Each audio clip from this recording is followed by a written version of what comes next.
കോബിയെ സംബന്ധിച്ചിടത്തോളം സമർപ്പണം ഓപ്ഷണലല്ലായിരുന്നു. തന്റെ ടീമിൽ ഉണ്ടായിരിക്കാൻ നിങ്ങൾ നൽകിയ വിലയായിരുന്നു അത്. ജോർദാനെ പോലെ കോബിയും പരിക്കുകളെ ഒരു സ്റ്റോപ്പ് സിഗ്നലായിട്ടല്ല, മറിച്ച് കീഴടക്കേണ്ട ഒരു വെല്ലുവിളിയായാണ് കണ്ടത്. മൂക്ക് ഒടിഞ്ഞതും ഷൂട്ടിംഗ് കൈയിലെ ഒടിഞ്ഞ വിരലും എണ്ണമറ്റ ഉളുക്കുകളും കടന്നാണ് അദ്ദേഹം കളിച്ചത്. എന്നാൽ ഈ കോഡിന്റെ ആത്യന്തിക പ്രകടനം മാംബ മാനസികാവസ്ഥയെ കൃത്യമായി പകർത്തുന്ന നിമിഷം 2013 ഏപ്രിൽ 12 വന്നു.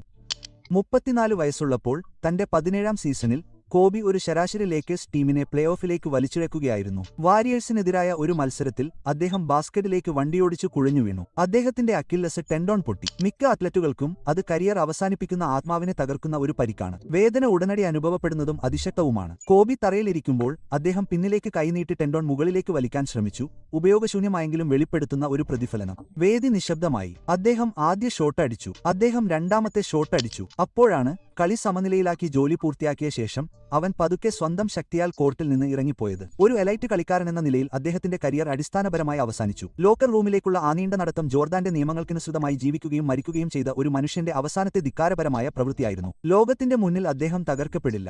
എന്ത് വില കൊടുത്തും അദ്ദേഹം ജോലി പൂർത്തിയാക്കും.